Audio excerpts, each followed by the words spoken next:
Hello tutor মেরা, how are you? I hope you okay. চলে এসেছি কালো মেয়ের পার্ট 14 নিয়ে।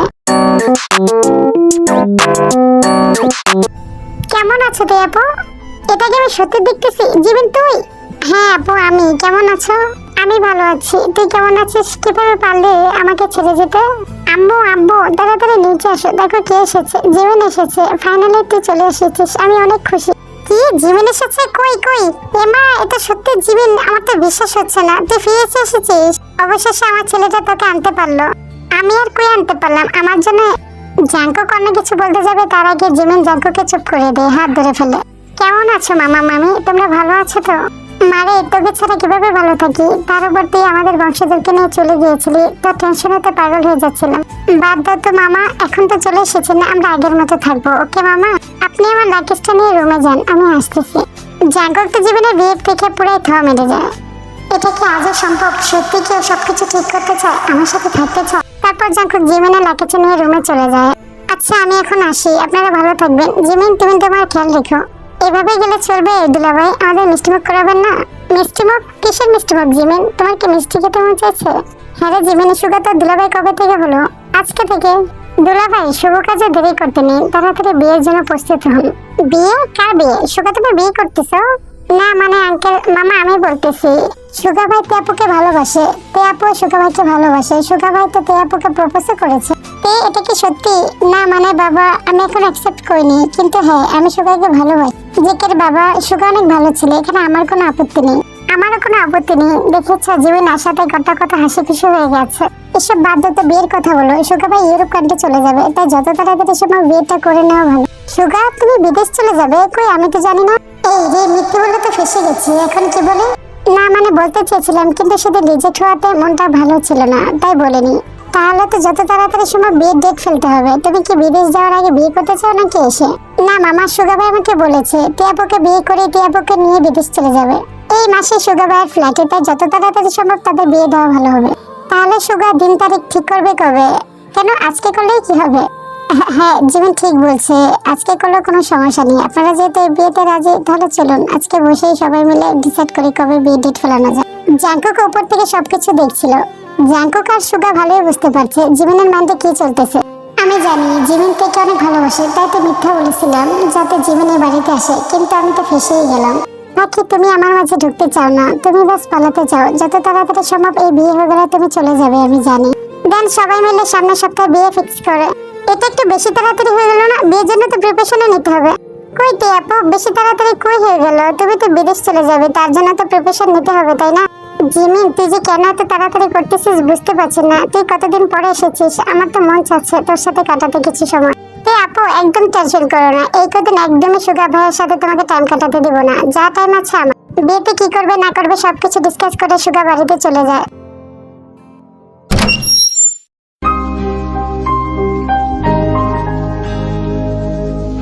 আপনি অন্ধকারে কি করছেন? তোমার জন্য ওয়েট করছিলাম।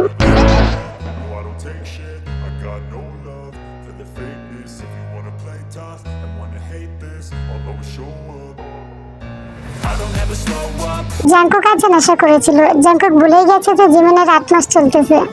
ছাড়ো না ভাই, আপনার কি মাথা নষ্ট হয়ে গেছে? আমি যে 8 মাসের প্রেগনেন্ট, আপনি কি ভুলে গেছেন? আর যদি প্রেগনেন্ট না থাকি তাহলে কি দিতে আমার? কি সব আজে বাজে কথা বলতেছেন? আপনি ড্রিঙ্ক করেছেন তাই না? ড্রিঙ্ক করেছি কিন্তু অল্প। আপনি আমার থেকে দূরে থাকুন। আপনার এই মাতাল অবস্থাকে আমি ভয় পাই। সেদিনের মাতাল অবস্থার জন্য আজকে এই অবস্থা। কেন তোর কি বেবিটা চাই না? আর যদি রাখতে না চাতি তাহলে অবসান কেন করলি না? আর কখন আপনার মুখে এগুলো যাতে না শুনি বলে দিলাম। দেন জীবন চুপচাপ বেডের এক কোনায় গিয়ে শুয়ে পড়ে। গুড মর্নিং বেবি, দেখো তোমার জন্য আমি কি এনেছি, তাড়াতাড়ি ওঠো। জাঙ্কুক ফুলের তোড়াটা আর টেডিটা জীবনকে দেয়। ওঠো ওঠো, দেখো আমি তোমার জন্য ব্রেকফাস্ট বানিয়েছি নিজের হাতে, তাড়াতাড়ি ফ্রেশ হয়ে আসো, আমি নিজ হাতে খাইয়ে দেবো। জীবন কিছু বলে না, চুপচাপ ফ্রেশ হতে চলে যায়।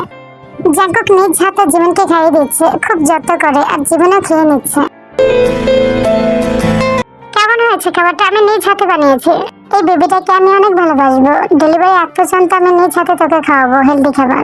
বেবি এখন থেকে আমি আর তোমার মা মিলে বড় করবো তোমাকে, তোমাকে খুব যত্নে রাখবো। আচ্ছা বেবিটা যদি আমার মতো কালো হয় তাহলে কি তাকে অ্যাকসেপ্ট করবেন? জীবন এত টাকার দিশটা, ও কালো হোক যাই হোক ও তো আমার সন্তান তাই না? কান ধরেছি, প্লিজ মাফ করে দে, যা করছি তার জন্য প্লিজ আমাকে একটা সুযোগ দে। জিমি চুপচাপ চলে যায়, কিচ্ছু বলে না। আমরা মেয়েটার উপর অনেক অবিচার করেছি, আই হোপ জিমিন আমাদের মাফ করে দেয়। আমি যে মা নামের কলঙ্ক, যে নিজের মেয়েকে সমানভাবে ভালোবাসতে পারলাম না। থাক লিসা, কান্না করো না, জিমিন একদিন না একদিন তোমাদের মাফ করে দেবে, আমার বিশ্বাস আছে। সবাই কথা বলতেছিল, এরই মধ্যে জিমিন ডাইনিং টেবিলে চলে আসে। আয় জিমিন বস, দেখ তোর পছন্দের খাবার বানিয়েছি আমি। জাকুব তো আমাকে দিচ্ছিলই না, কিন্তু আমি জোর করে নিজের হাতে খাবারটা বানিয়েছি, দেখ কেমন হয়েছে। আমিও বানিয়ে নিয়ে এসেছি জিমিনের জন্য নাস্তা। জিমিনের তো কপাল খুলেছে, সবাই ওর জন্য ওর পছন্দের ব্রেকফাস্ট বানায়। আমি যে কবে মা হবো আর আমার জন্য এমন কেউ বানাবে। এই মেয়েকে নিয়ে কি যে করি, বিয়ে হওয়ার আগে চিন্তা ভাবনা। তুই আগে বিয়ে তো করে নে, তারপর তোর জন্য বানাবো। সবাই হাসি ঠাট্টা করছিল, জিমিন চুপচাপ দাঁড়িয়েছিল। তখনই পিছে ফিরে দেখে জিমিনের মামা বাবা এসেছে। নিজের বাবা মাকে দেখে যতটা খুশি না হয়েছে, তাদের দেখে ততটা খুশি জিমিন হয়েছে। জিমিন তাদের দেখে অনেক খুশি হয়ে যায়। মাম্মা বাবা, তোমরা এসেছো, আমি তোমাদের অনেক মিস করেছি। তোমরা কেমন আছো, ভালো আছো তো? আমাদেরটা ছাড়, তুই কেমন আছিস বল, নিজের প্রতি কোনো অবহেলা তো করছিস না।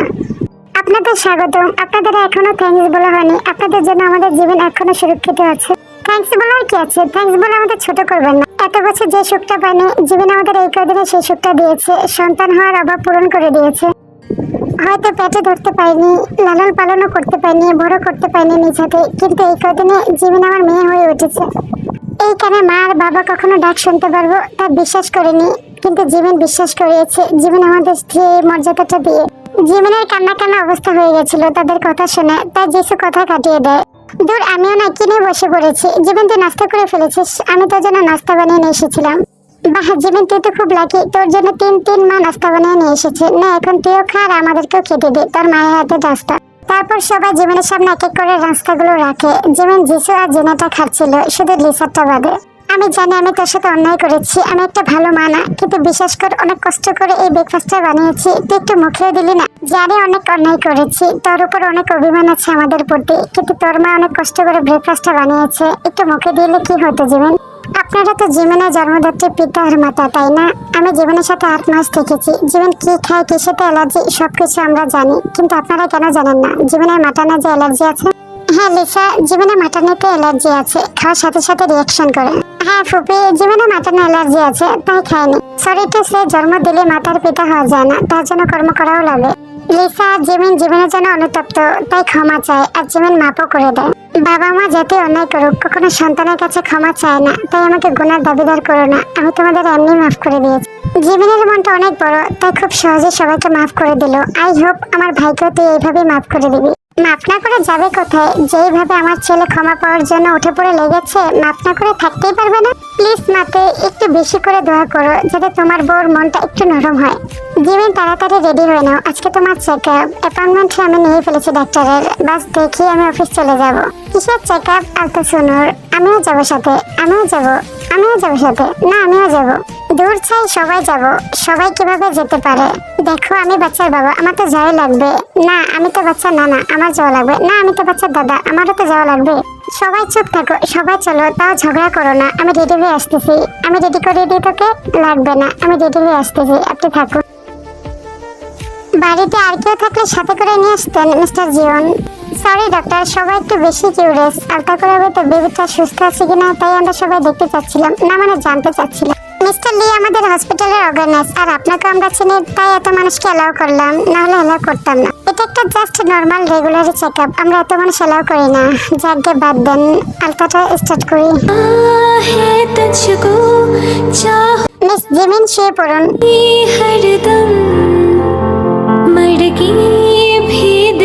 Mr. Jion is your baby and the baby is alright. Doctor, is my baby, really is my baby? Oh, so cute. But doctor, ওর হাত তো অনেক ছোট দেখা যাচ্ছে। ও কিভাবে নিঃশ্বাস নিতে পারতেছে? আমি তো কিচ্ছু বুঝতেছি না। ও নিঃশ্বাস নিতে পারছে তো? Don't be panic, Mr. Jion. বাচ্চারা পেটের ভিতর এভাবে নিঃশ্বাস নেয়। বেবি একদম ঠিক আছে, টেনশন করবেন না। And সামনের মাসে delivery, so careful. Thank you doctor, আপনার জন্য আমরা সবাই মিলে এই সুন্দর মুহূর্তটা দেখতে পারলাম। ইটস মাই প্লেজার, এখন আপনারা আসতে পারেন। অ্যান্ড হ্যাঁ, বেবি খুব তাড়াতাড়ি আসবে, তাই ওনার যত্ন নেবেন।